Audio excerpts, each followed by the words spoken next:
Welcome back to Wayne Thiebaud Lollipops, Creating Your Masterpiece, Part 2. We are going to continue on with our project today in class. And our project was based on 6 lollipops by Wayne Thiebaud in 1964. The supplies that you need for this project are still the same as last class, although if you take a look at number 5, it said blank white paper. You should actually have your design started. I worked on my designs and I came up with 6 different designs, all that were unique to me.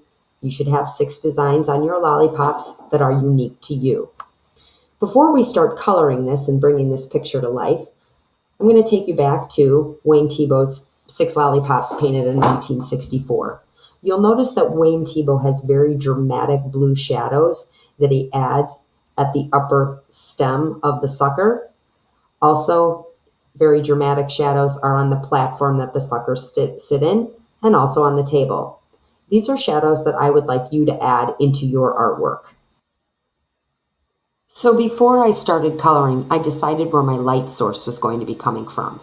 And I decided that my light source would be coming from this side, which meant all the shadows would be drawn at an angle going off to the right. You'll notice how I have incorporated these shadows just like Wayne Thiebaud did in his piece. Another area where I put shadows was I put lines at the bottom of each, or at just the bottom, but the top of each of the sucker stems.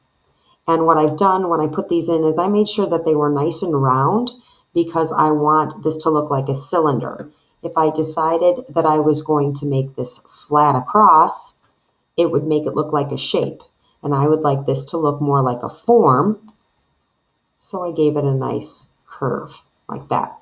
I also came off to the side and I lightly drew in some ellipses. These ellipses are meant to look like it's the tops of the shadows that are coming onto the table. An ellipse is just a stretched out circle or more like an oval, but maybe a little bit very, very thin.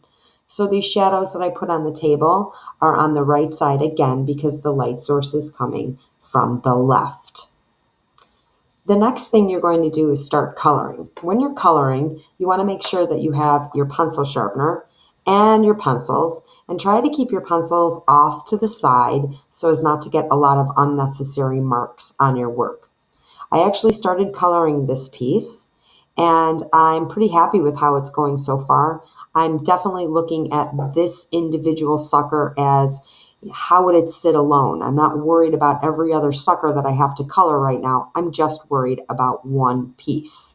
That way, if you break up the work, you do one sucker at a time, you make it look its best, it's going to really make this piece wow for you. Give it the wow factor.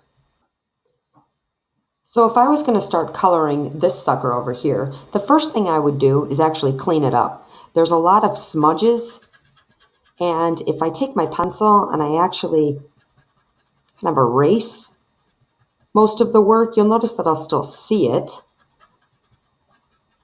But by cleaning this area, you're going to have a much cleaner surface, and if you're using any light colors, they won't become all muddy. So we'll erase it. This was my little bird sucker. Now, anybody can take this and color it in with one color, but we want to add lines and textures and values and color all at the same time to really make this sucker come alive. We want to make these suckers so pretty you don't even want to eat these. So let me get some browns that I can use in my bird if that's the color that I decide I want to use. Let me get some grays. And then you'll want to sharpen the pencils up before you put them to use. Let's see, get some lights. That's pretty much a neutral color scheme that I have right here. Very neutral colors. Black is a shade. Oops, just lost the tip for that one. Okay.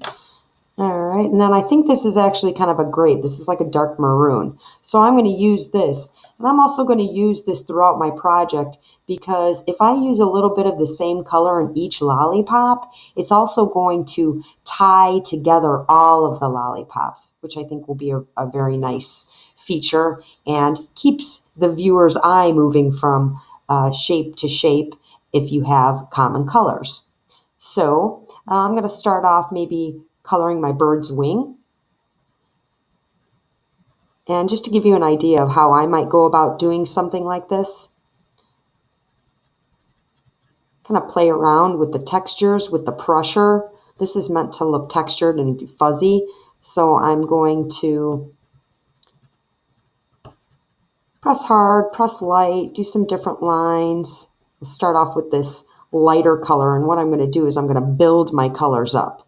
So I'll have that there. I think I'm going to have this be a little white up in here, but that doesn't mean that if it's going to be white that I can't add a little color in there. It's going to be white up above his head as well. Okay. And then I can go back in and I can add another brown. So again, anybody can color in a shape. We want that wow factor. We want somebody to look at it and go, sweet. Pun intended. So you'll notice the way that I'm coloring and I'm applying, I'm definitely giving it a texture.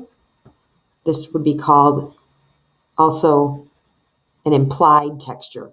An implied texture is a texture that artists use to make something look like it has a texture. It's not a real texture. It's not actual texture. This is an implied texture. Let's see. Maybe if I put a little orange in there. Maybe I have a little bit of fall on the brain. Just maybe a little bit here and there. And you can see how this really brings it together and gives it a much different look than just coloring it in.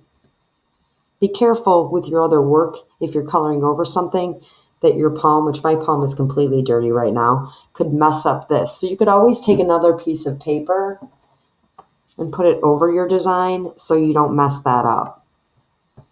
I could have also started on this side of my page and I could have colored in this direction. That would have been a good option.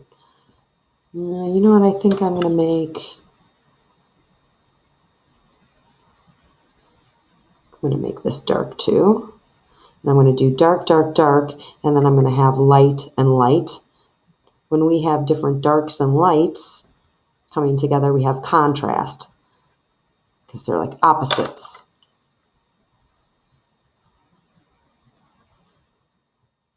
So I'm going to go ahead and color this bird in. You don't want to try again to color everything in all at once because it's not going to look good. And maybe one, maybe two lollipops a night. And then you want to step away from your work. Maybe get somebody else's opinion. Ask them how it looks. Ask a parent. Ask a sibling. Ask a friend that you trust. And tell them to be honest with you. We want to grow as artists, so we need to get feedback. So I'm going to pause this video right now and finish the bird. And I will come back and show you what it looks like. So I finished my bird. I put a lot of overlapping of colors. I put textures, I put values. And as I'm working on this each class, I'll make sure that I share with you what I've done. The next thing I'm going to do is go ahead and work on my stems. And I am going to also use a nice bright, bright blue, just like Wayne Thiebaud did, to show any of the shadows. That's kind of my homage to Wayne Thiebaud. So, and if I was going to present this to him, I would definitely want to make him proud. So your art teacher, that's me, is looking for some very exciting coloring with you. Please remember that this cannot be done quickly. You need to take your time and really give your best with this. So I look forward to seeing your work and seeing how this is turning out for you in class. And in the meantime, have fun working on your Wayne Thiebaud assignment, part 2.